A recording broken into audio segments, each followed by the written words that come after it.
பதவி பார்க்க வந்தவர்களுக்கு சக்தி கிச்சனின் வணக்கமும் நன்றியும். இன்னைக்கு எனக்கு காலை சாப்பாடு என்னன்னு பார்த்தீங்கன்னா ப்ரெட்டு தான்.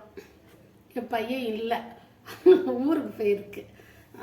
வந்து ஒரு ஒரு ஒரு வீடியோவில் பார்த்தேன். நான் வந்து தோசைக்கல்லில் முட்டையை ஊற்றிட்டு அதில் 2 ப்ரெட்டு வைப்பேன். 2 ப்ரெட்டு வச்சு மடித்து போட்டு எடுத்துருவேன். ஒரு வீடியோவில் பார்த்தேன், ஒரு பிரபலமான ஒருத்தர் என்ன பண்ணார், ப்ரெட்டை வச்சுட்டு அந்த ப்ரெட்டுக்கு சென்டரில் ஒரு பாத்திரம் வச்சு அமுக்கி அந்த ரவுண்டாக இருக்கிற அந்த பீஸை எடுத்துட்டு அதுக்குள்ளே முட்டை ஊற்றிட்டார். முட்டை ஊற்றி அதை அவ்வளோதான் காமிச்சாங்க. அப்புறம் பெரட்டிலாம் போடுறதெல்லாம் காமிக்கல. நானும் அது மாதிரி செய்வேன்னு சொல்லிட்டு செஞ்சலாம். என்ன ஆச்சுன்னா, அந்த வெட்டி எடுத்த ரவுண்ட் பீஸை வந்து உள்ளே வச்சு அந்த ப்ரெட்டுக்குள்ளே வச்சு அமுக்கும் போது கருவெல்லாம் வெளியே வந்துருச்சு, மஞ்சள் கருவெல்லாம் வெளியே வந்துருச்சு. எனக்கு சாப்பாடு வந்து இந்த ஒரு முட்டையும் ஒரு ப்ரெட்டும் சேர்ந்ததும், அப்புறம் வந்து 3 சாதாரண ப்ரெட்டு ஸ்லைஸ் பண்ணது, ஆக மொத்தம் 4 ப்ரெட் ஸ்லைஸு, ஒரு எக்கு. இதுதான் என்னோட சாப்பாடு. இப்போ இன்னையிலேருந்து முடிவு பண்ணியிருக்கேன் நான். ஏன்னு கேட்டிங்கன்னாக்கா, சமீப காலமாக ஒரு 5 மாதம் முன்னாடி பார்த்தீங்கன்னா, இந்த நான் வந்து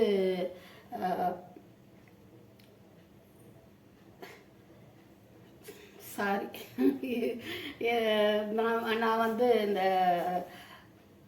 பார்த்துக்கிட்டு இருந்த மனநல ஆஸ்பத்திரியில் பார்த்துக்கிட்டு இருந்த வைத்தியத்தை திடீர்னு நானாகவே ஒரு 2 மாதம் போல் நிறுத்திட்டேன். அது வந்து எனக்கு வந்து அது வந்து மறுபடியும் ஆரம்பித்து எப்போ பார்த்தாலும் ஒரு சோகமே என்னை சூழ்ந்து இருக்கிற மாதிரி இருந்தது. என்ன ஏதுன்னே புரியாமல் எப்போ பார்த்தாலும் சோகமாக, சமைக்க இஷ்டம் இல்லாமல், சாப்பிட இஷ்டம் இல்லாமல் இப்படியே இருந்து ரொம்ப மெலிஞ்சு போய் அப்போ கொஞ்சம் சீரியஸாக ஆகிட்டு அப்புறம் தான் ஞாபகம் வந்துச்சு, நம்ம பார்த்துக்கிட்டு இருந்த ட்ரீட்மெண்ட்டை பாதியில் நிறுத்திட்டோம் அப்படின்னு சொல்லிட்டு. அதுக்கப்புறம் திரும்ப போய் ட்ரீட்மெண்ட் எடுத்த பிறகு கொஞ்சம் அவங்க அங்கே இருக்க சொன்னாங்க. என் கூட இருக்கிறதுக்கு ஆள் இல்லை, வந்துட்டோம். ஆனால் அவங்க சொல்லி அனுப்புனது வந்து 1 வாரத்துக்கு மாத்திரை கொடுத்துருக்குறோம். 4 நாளில் அவங்களுக்கு வந்து கொஞ்சமாவது இது தெரியலைன்னா, ரிலீஃப் ஆகலைனாக்கா நீங்கள் மறுபடியும் உடனே கூட்டிகிட்டு வரணும்னு சொல்லி அனுப்புனாங்க. நான் 4 நாள் மாத்திரை சாப்பிடும் போதே அதோட இதை தெரிஞ்சிருச்சு, நல்லாவே இருந்தேன். ஆனால் இப்போ பார்த்தீங்கன்னா, இந்த ஒரு 3 மாதத்துக்கு முன்னாடி நல்லபடியாக மைண்டு நல்லா இருக்கவும், சாப்பிட, வேலை செய்ய இதெல்லாம் செஞ்சேன். கொஞ்சம் வெயிட்டு மட்டும் தூக்க மாட்டேன். ஏன்னா கரண்ட் ஷாக் அடித்து எனக்கு இதுலேருந்து இது வரைக்கும் எலும்பு முறிஞ்சு பிளேட் வச்சுருக்கு. அது நிறைய தடவை சொல்லியிருக்கேன் நான். அப்புறம் பார்த்தீங்கன்னாக்கா, அதனால கனமான வேலைகள் செய்ய மாட்டேன், கொஞ்சம் பெரிய பாத்திரங்கள் தூக்க மாட்டேன், வைக்க மாட்டேன், அந்த மாதிரிலாம் இருந்துக்கிட்டு இருந்துச்சு. இப்போ பார்த்தீங்கன்னா ஒரு 3 மாதம் முன்னாடி இந்த வழக்கமாக ப்ரெஷர் மாத்திரை வாங்க போகிற இடத்துல வெயிட் பார்த்துட்டு அங்கே வந்து 65 கிலோ இருந்தேன். நான் 65 கிலோ இருந்தேன். அது வந்து ஒரு நார்மல் தான். அதனால ஒன்றும் சொல்லலை, அவங்களும் ஒன்றும் சொல்லலை. நானும் இருக்கலாமா இவ்வளோ வெயிட்டு அப்படின்லாம் கேட்கல. என்னோடய வயசுக்கு அது இருக்கலான்னுட்டு நான் வந்துட்டேன். இப்போ வந்து இந்த 3 மாதத்துக்கு இடையில வந்து பார்த்தீங்கன்னா, 3 மாதம் இல்லை 2 மாதம் இருக்கும். இந்த 2 மாதத்தில் 10 கிலோ வெயிட் போட்டிருக்கேன். இப்போ எவ்வளோ விட்டதெல்லாம் பிடிச்சி நொறுக்கியிருக்கேன்னு பாருங்கள். ஆனால் எனக்கு வந்து நொறுக்கு தீனி பிடிக்காது, நொறுக்கு தீனியே பிடிக்காது. என் பையன் வந்து டெய்லி அம்மா அப்படியே ஒத்தையிலே உட்காந்துருக்குறாங்களே சாயந்தர நேரத்தில் அப்படின்னு சொல்லிட்டு, மொபைல் பார்த்துட்டே உட்காந்துருக்காங்களேன்னு சொல்லிட்டு என் பையன் கேட்காம ஏதாவது வாங்கிட்டு வரவா அப்படின்னு சொல்லிட்டு, எனக்கு வேணாம்ப்பா அதெல்லாம் வேணாம் அப்படின்னு சொல்லிடுவேன். கண்ட எண்ணெயில் எதையாவது செய்வாங்க வைப்பாங்க, எனக்கு வேணவே வேணான்னு சொல்லிடுவேன். அது டெய்லி கேட்கும், எனக்கு வேணவே வேண்டாம் அப்படின்னு சொல்லிடுவேன். நான் வந்து இப்போ கடைகளுக்கெல்லாம் போகிறதில்ல. கடைக்கு போனால் என்ன ஆகும், கால் வலி வந்ததும் நிறுத்திட்டேன். கடைக்கு போனால் நான் ஏதாவது பழம் வாங்கிட்டு வருவேன். அதாவது முக்கியமாக மாதுளை, ஆப்பிள் இந்த 2 மட்டும்தான் வாங்கிட்டு வருவேன். பையனுக்கும் கொடுத்துட்டு நானும் சாப்பிடுவேன். இந்த பையன் டெய்லி என்னை கேட்டு கேட்டு பார்த்துட்டு என்ன வேணும் சாப்பிட ஏதாவது சொல்லுங்க வாங்கி தரேன்னு சொல்லிட்டு நான் வேணான்னு சொன்னதுனால ஒரு நாள் என்ன பண்ணுச்சு, நவாப்பழம் வாங்கிட்டு வந்துச்சு. நவாப்பழம்னா நாவற்பழம். சென்னையிலலாம் அதை நாகப்பழம்னு சொல்லுவாங்க. சின்ன பிள்ளையில அதை பார்த்தா நான் பயப்படுவேன், நாகப்பழம்னு சொல்கிறாங்களே அப்படின்னு சொல்லிட்டு. அந்த பழம் வாங்கிட்டு வந்துச்சு. நான் இஷ்டப்பட்டு சாப்பிட்டேன். அப்புறம் நான் பலாப்பழம் ஒரு நாள் கிராமத்துலலாம் பார்த்தீங்கன்னா முழுசாகவே வாங்கிட்டு வருவோம்.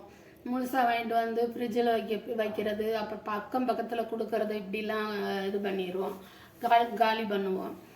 சீசனுக்கு தானே அதெல்லாம் சாப்பிட முடியும். அப்புறம் பார்த்தீங்கன்னா ஒரு நாள் வந்து ஆப்பிளும் இது மாதுளம்பழமும் வாங்கிட்டு வந்துச்சு. இப்படி அம்மா வந்து இதெல்லாம் சாப்பிட்றதில்ல, அதனால் பழம் வாங்கி கொடுப்போம். இந்த பஜ்ஜி, போண்டா இந்த மாதிரிலாம் இந்த பசங்க அப்படி தானே சாப்பிடுதுங்க. போய் டீயை குடிச்சிட்டு அதையும் சாப்பிட்டு வருதுங்க. நான் காஃபி டீ குடிச்சு 3 மாதம் ஆச்சு, அதை நிறுத்திட்டேன். இதை சொல்லுவாங்க, காப்பி டீ குடித்தா கூட அதில் இத்தனை கலோரி ஏறுதுன்னு சொல்லுவாங்க. எனக்கு வந்து சுகர் இல்லை, இது வரைக்கும் இல்லை. இன்னொரு தடவை செக்கப் பண்ணணும், எப்படி இருக்குன்னு தெரியல. இந்த 3 மாதத்தில் என்ன பண்ணிட்டேன், நல்லாவே சாப்பிட்டுட்டேன். காலை டிஃபன், இட்லி, தோசை. எவ்வளோ தூரம் ஹோட்டல் சாப்பாடை வெறுத்தனோ அவ்வளோக்கும் ஹோட்டல் சாப்பாடு தான். இட்லி வாங்கிட்டு வரும், சரின்னு சாப்பிட்ருவேன். மத்தியானம் வந்து வீட்டில் வந்து சமைச்சிடுவேன். கொஞ்சமாக சமைப்பேன், நல்லா வயிற்றுக்கு சாப்பிடுவேன். அப்புறம் வந்து நைட்டு வந்து ஒரு புட்டு சாப்பிடுவேன், அவ்வளோ, ராகி புட்டு சாப்பிடுவேன். இப்போ வந்து அரிசியை குறைக்கணும் அப்படின்னு சொல்லி பார்க்குறது. அந்த காலையில் சாப்பிட்ற இட்லி தோசைக்கு பதிலாக வேறு ஏதாவது இந்த சிறுதானியங்களை வச்சு ஏதாவது செய்கிறதுன்னு அந்த மாதிரி செஞ்சுக்கிட்டு இருக்கிறேன்னு வைங்களேன். இந்த இதில் வந்து என்னென்னா, இந்த 2 மாதத்தில் வந்து 10 கிலோ வெயிட் போட்டேன். 10 கிலோ வெயிட் போட்டு இப்போ என்ன ஆச்சுன்னாக்கா, இந்த கை வலிக்க ஆரம்பிச்சிருச்சு. வெயிட்டுனால தான் வலிக்குதோ அப்படின்னு எனக்கு ஒரு டவுட்டு. ஏன்னு கேட்டிங்கன்னா, ஆஸ்பத்திரிலலாம் நான் இருக்கும்போது பார்த்தீங்கன்னாக்கா, சின்ன வயசில் எதில் இருந்தாவது விழுந்துட்டு அதுக்கு வந்து பிளேட் வச்சுருப்பாங்க.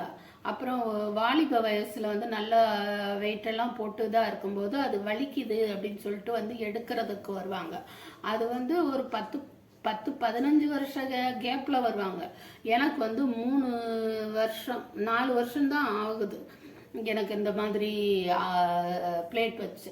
இப்போ என்னென்னா, வெயிட் போட்டதுனால தான் வலிக்குதோ அப்படின்னு சொல்லிட்டு நானாக வந்து என்னோட சாப்பாட்டை வந்து ஒரு குறிப்பிட்ட அளவு வரையறுத்துக்கிறலாமா அப்படின்னு ஒரு எண்ணம். நிறைய பேருக்கு இந்த பிரச்சனை இருக்கு. காலையில் வந்து அதாவது எல்லாத்தையுமே கொஞ்சம் குறைக்கணும். டாக்டரை கன்சல்ட் பண்ணாமல் நம்ம இஷ்டத்துக்கு எடை குறைக்கிறேன்னு ஆரம்பித்தோம்னாக்கா உடம்பு வெளத்து போய் மயக்கம் போட்டு தான் விழுவோம். ஆனால் வந்து என்னை பொறுத்த வரைக்கும் அரிசி சாப்பாடை மத்தியானத்தில் கொஞ்சம் குறைச்சிக்கிட்டு காய்கறி ஏதாவது ஒரு 2 வகை வாங்கிட்டு வர சொல்லி கொஞ்சம் கொஞ்சம் பொரியல் பண்ணிவிட்டு மத்தியானத்தோடு முடிச்சிருவோம் அப்படின்னுட்டு. இந்த பையன் என்ன பண்ணுவோம், இப்போ நான் கடைக்கு போகிறது இல்லையா, அந்த பையன் என்ன பண்ணுன்னு தெரியுமா, காய்கறி வாங்கிட்டு வராது. ஏன்னா வாங்கிட்டு போனால் நம்மளையும் சாப்பிட சொல்லுவா அப்படின்னு சொல்லிட்டு மோஸ்ட்லி அது வாங்கிட்டு வர்றது என்னவா இருக்கும்னு பார்த்தீங்கன்னா, உருளைக்கிழங்கு இல்லைன்னா கத்திரிக்காய். இந்த 2 தான் வாங்கிட்டு வரும். கத்திரிக்காய் எனக்கு பிடிக்கும், உருளைக்கிழங்கு அதுக்கு பிடிக்கும். இந்த 2 தான் வாங்கிட்டு வரும். இதே வச்சு இது பண்ணிட்டு இல்லைனாக்கா மீல் மேக்கர் வாங்கிட்டு வரும். நான்வெஜ் வாங்கட்டுமான்னு கேட்டால் நான் காலண்டரை பார்த்துட்டு வேணான்னு சொல்லுவேன். அப்படி வேணான்னு சொல்கிறனால அது என்ன செய்யும், மீல் மேக்கர் வாங்கிட்டு வரவா அப்படின்னு கேட்கும். என்ன செய்ய, வயசு பிள்ளைங்க வாய்க்கு ருசியாக சாப்பிட ஆசைப்படுதுங்க. சரி வாங்கிட்டு வான்னு சொல்லிட்டு அதையும் கொஞ்சம் நானும் கொஞ்சம் சாப்பிட்றது. இப்படிலாம் சாப்பிட்டு வெயிட்டு இப்படி ஆயிடுச்சு, கை வலிக்க ஆரம்பிச்சிருச்சு. அப்புறம் முக்கியமான ஒரு விஷயம் இப்போ தான் நான் உணர்ந்துருக்கிறேன். என்னால் நடக்காமல் முடியாமல் போனதுக்கு காரணம் என்னோட வெயிட்டு. வெயிட்டு தான். ரோட்டில் நான் இறங்கி நடக்க ஆரம்பித்தா கால் மடங்கி விழுந்துருவனோ அப்படிங்கிற மாதிரி கால் வந்து மடங்குற மாதிரி இருக்குது இந்த மூட்டுக்கிட்ட. அப்போ வந்து வெயிட்டு தாங்காமல் மூட்டு திணறுது, நம்மளோட வெயிட்டு தாங்காமல். இதை வந்து இந்த மாதிரி நம்ம கொஞ்ச நாள் ஓட்டி பார்க்கலாம். காலையில் ஏதாவது ஒரு சிறுதானியம், அதுவும் அளவோட, மத்தியானம் அளவு சாப்பாடு, ஒரு காய், நைட்டு வந்து அதே புட்டே போதும். ஒரு புட்டு வயிறு நிறையாது, அதுவே போதும். இந்த மாதிரி ஓட்டலாம் நாட்களை. அப்புறம் அது எப்படி இருக்குன்னு பார்த்துக்கிட்டு, ஏன்னா நம்ம ரொம்ப முடியலன்னா தானே டாக்டர்கிட்ட போவோம், அது மாதிரி செய்யலான்னு இருக்கேன். பார்த்தீங்கன்னா நான் வெயிட்டுன்னு பார்த்தது வந்து என்னுடைய ஒரு 20வது வயசில். அப்போ வந்து நாங்கள் இருந்த ஏரியாவில் இருக்கிற பெண்கள்லாம் சாயந்தரம் ஒன்றா கூடுவோம். சாயந்தரம் ஒன்றா கூடி பேசிக்கிட்டே இருந்துட்டு நைட்டு வந்ததே தெரியாமல் பேசிகிட்டே இருப்போம். அவங்கவுங்க வீட்டில் செஞ்ச பதார்த்தங்களை கொண்டாந்து பரிமாறிக்கிட்டு சாப்பிடுவோம். அப்போவே இந்த டேஸ்ட்டு பார்த்து சொல்கிறதெல்லாம் சொல்லிக்கிட்டு இருப்போம். அப்போது ஒரு நாள் அப்படி கூடி இருக்கும்போது அங்கே ஒரு வெயிட் மிஷின் வந்தது. வெயிட் மிஷின் தானாக வரல, ஒருத்தவங்க கொண்டு வந்தாங்க. கொண்டு வந்த உடனே எல்லாம் ஒரே ஜாலியாக எல்லோரும் வெயிட் பார்த்தோம். அப்போ எனக்கு 20 வயசு, 45 கிலோ இருந்தேன். கொஞ்சம் ஒல்லியாக, ரொம்ப பார்க்க சகிக்காமல் தான் இருப்பேன். 45 கிலோங்கிறது அந்த வயசுக்கு பொருத்தம் இல்லாமல் ரொம்ப ஒல்லியாக கன்றாவியாக தான் இருப்பேன். அப்போது அதுக்கப்புறம் என்னாச்சு, 2வது பையன் பிறக்கும்போது சென்னைக்கு போயிருந்தப்போ எங்கள் அம்மா என்னை நல்லா வச்சு செஞ்சு விட்டாங்க. நல்லா தாட்டியமாக வந்தேன் நான். அது இப்போ இருக்கிற இது மாதிரி இல்லாமல் அந்த வயசுக்கு தகுந்த மாதிரி நல்லா அழகாக இருந்துச்சு அந்த வெயிட். அப்படி வந்தேன். அப்புறம் பார்த்தா பையன் மெதுவாக கொஞ்சம் கொஞ்சமாக கூடி 65 கிலோவுக்கு வந்திருக்கிறேன். 65 கிலோவுக்கு வந்து 2 மாதத்துக்கு முன்னாடி பார்த்தேன் வெயிட் ஆஸ்பத்திரியில். ப்ரெஷர் மாத்திரை வாங்கும்போது 65 கிலோ. அப்போல்லாம் அவங்க ஒன்றும் சொல்லலை, நம்மளும் அது கரெக்டான எடை தான் அப்படின்னு நினச்சிட்டு வந்துக்கிட்டு இருந்தேன். உடம்பு முடியாமல்லாம் போகும்போது பார்த்தீங்கன்னா ரொம்ப லோவாக இருந்தேன். அப்புறம் வந்து இப்போ வந்து இந்த 2 மாதத்துக்கு பிறகு இப்போ இந்த மாதம் ஸ்டார்டிங்கில் போய் பார்த்தப்போ 75 கிலோ இருந்தேன். எனக்கே தூக்கி வாரி போட்டுச்சு. 75 கிலோ இருக்கிறேன் இப்போ. அப்போது எனக்கு ஒரு எண்ணம் வந்து இந்த வெயிட்டுனால தான் கை வலிக்குது போல் இருக்குது. அப்போ நம்ம வந்து வெயிட்டை நம்மளா எப்படியாவது கொஞ்சம் குறைச்சி பார்ப்போம். பட்னி கிடக்கக்கூடாது, கொஞ்சம் அளவுகளை குறைச்சிக்கிட்டு நல்ல பொருளாக சாப்பிடணும். அந்த மாதிரி முடிவு எடுத்திருக்கிறேன். ஏன்னா அந்த ஒரு 45 கிலோ இருந்து 45க்கு அப்புறம் 20 வயசு 2வது குழந்தை பிறந்தப்போ நல்லா குண்டுன்னு வந்தேன்னு சொன்னேன்ல பார்த்தீங்களா. அப்போ வந்து என் பிள்ளைங்களெல்லாம் வெளியெல்லாம் அனுப்ப மாட்டேன் நான் விளையாடுறதுக்கு. என் பிள்ளைங்களை தேடி தான் அக்கம் பக்கத்து பிள்ளைங்க வரும், அதுங்களோட விளையாடுங்க. அப்புறம் வெளியே கதவை திறந்து விடவே மாட்டேன். அப்படி வளர்த்ததுனால தான் ஒரு நாய்க்குட்டியே ஓடி போயிடுச்சு. கதவை பூட்டிகிட்டே வச்சுருந்ததுனால தான் கதவை லேசாக போய் கேட்டை திறக்கிற நேரத்தில் ஒரு நாய் ஓடியே போயிடுச்சு. திரும்ப வரவே இல்லை. இது திகார் ஜெயிலை விட பயங்கரமானது அப்படின்னு வரவே இல்லை அந்த நாய்க்குட்டி. அப்போது பார்த்தீங்கன்னா எங்கள் வீட்டில் வந்து என் பசங்களோட விளையாடிக்கிட்டு இருந்ததுங்க. அதுக்குள்ள ஏதோ ஒரு வாக்குவாதம் வந்துச்சோ என்னவோ தெரில. என் பிள்ளைங்க என்ன சொல்லுச்சுன்னு தெரியலை. ஆனால் அந்த விளையாட வந்த பிள்ளை சொல்லுச்சு, உங்கள் அம்மா குண்டம்மா.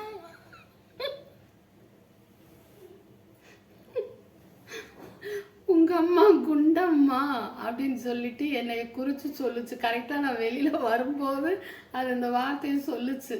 நான் கவனிக்காத மாதிரி போயிட்டேன். அதுலேருந்து வேணாம், எதனா வாய் விட்டுச்சுன்னா பிள்ளைங்க திரும்பி பேசிச்சுங்கன்னா அது பிரச்சனை ஆகும், வம்பு வீடு தேடி வரும்னு சொல்லிட்டு நான் அதுகளை விளையாட வெளியும் விட மாட்டேன். அதோட யாரையும் இது பண்ண சரியாக போயிடும். அதுங்க வளர என்ன ஆயிடுச்சு, இப்போ இருக்கிறது மாதிரி தான் அப்பவும் காலையில் கொடுமையெல்லாம் கேட்டிங்கன்னா என்ன இப்படி அறுத்து குமிக்கிறேன்னு சொல்லுவீங்க. ஒவ்வொரு வீட்லையும் இப்படி தான் நடக்கும். காலையில் எப்போ எழுப்புறோனோ அப்போ தான் எழுந்திருப்பாங்க. நான் 4 மணிக்கு எழுந்திரிச்சு வீட்டு வேலையை பார்த்து சமைச்சு டிஃபன் பண்ணி எல்லாம் செஞ்சால் அதுங்க வந்து நான் எப்போ எழுப்புறேனோ 8 மணி ஆனாலும் அது வரைக்கும் எந்திரிக்க மாட்டாங்க. அப்புறம் கத்தின பிறகு எழுந்திருப்பாங்க. போய் பல்லு விளக்குங்கன்னு சொன்ன பிறகு போய் ப்ரஷ்ஷும் பேஸ்ட்டும் எடுத்து வச்சுட்டு நிற்பாங்க. அப்புறம் நான் ஒரு 10 நிமிஷம் கழித்து எட்டி பார்த்தா 2 கிசு கிசுன்னு என் பசங்க 2 கிசு கிசுன்னு பேசிக்கிட்டு ஜாலி பண்ணி சிரிச்சுக்கிட்டு இருப்பாங்க. அது வரைக்கும் வாயில் ப்ரஷ்ஷே வைக்க மாட்டாங்க. அப்புறம் ஒரு கத்துனதுக்கு பிறகு பல்லு விளக்குவாங்களோ என்ன பண்ணுவாங்களோ தெரியாது. அதுக்கப்புறம் கொஞ்சம் நேரம் கழித்து எட்டி பார்த்தோன்னா வாய்க்கு பிடிச்சிட்டு நிற்பாங்க. குளிங்க அப்படின்னு சொன்னால் இப்போ 8:30 ஆயிரும். இந்த 8:30க்கு மேலே குளிச்சுட்டு குளிக்கிறேன்னு பேர் பண்ணிவிட்டு அங்கே போய் விளையாடிட்டு திரும்ப வந்து சாப்பிட்டு ஒரு ஜடையெல்லாம் போட்டுட்டு கிளம்புறதுக்குள்ளே மணி ஸ்கூலுக்கு போகிற டைம் ஆயிரும். அதனால நடுவில் அதுங்களுக்கு பாலோ காப்பியோ கொடுக்கறதுக்கு டைமே இருக்காது.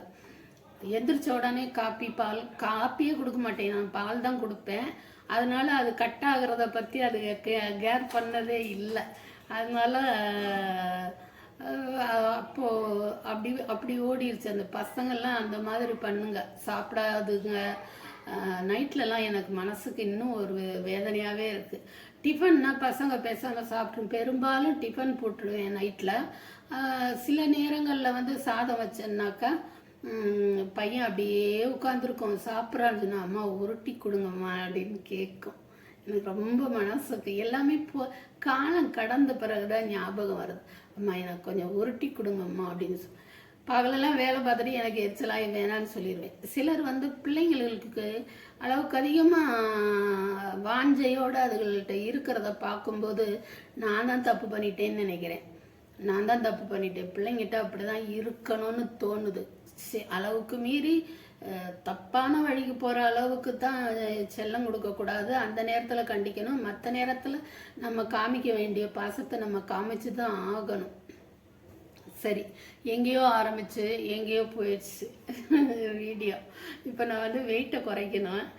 அதுக்கு நான் சொன்ன மெத்தட் சரிதானான்னு சொல்லுங்கள். காலைல கொஞ்சமாக சிறுதானிய சாப்பாடு ஏதாவது, மத்தியானம் வந்து சாதம் கொஞ்சம், காய்கறி கொஞ்சம், நைட்டுக்கு வந்து ஏதாவது சப்பாத்தி அந்த மாதிரி. அது சரிதானான்னு சொல்லுங்கள். இல்லைன்னா நீ டாக்டரை போய் பாரு அப்படின்னா அதையும் சொல்லிடுங்க. சரியா? நான் வந்து நடுவில் கரண்ட் போச்சு, அந்த நேரத்தில் 2 இதை முடிச்சிட்டேன். இன்னும் 2 இருக்குது, சாப்பிட போகிறேன். நீங்களும் வாங்க சாப்பிடுவோம். ரொம்ப எதிர்பார்த்து வந்தீங்கன்னா எதுவும் கிடைக்காது. இப்போதைக்கு இந்த ப்ரெட்டு மத்தியானத்துக்கு கொஞ்சம் சமைப்பேன். ஆனால் அதில் என்ன செய்யறதுன்னு தெரியல. என் பையன் உருளைக்கிழங்கும் கத்திரிக்காயும் தான் வாங்கி கொடுத்துட்டு போயிருக்கு. என்ன செய்வேன்னு தெரியாது. சரி வரட்டுமா? ரொம்ப உங்களை போர் அடிச்சிட்டேன். ஆனால் எனக்கு வந்து மனசு அப்படியே ரொம்ப ஃப்ரீயாக இருக்குது. அப்படி உங்களால் தான் ஆகுது. இந்த ஆதரவை எனக்கு தொடர்ந்து தந்தீங்கன்னா நானும் ஆரோக்கியமாக இருப்பேன். வரட்டா? போயிட்டு வரட்டுமா?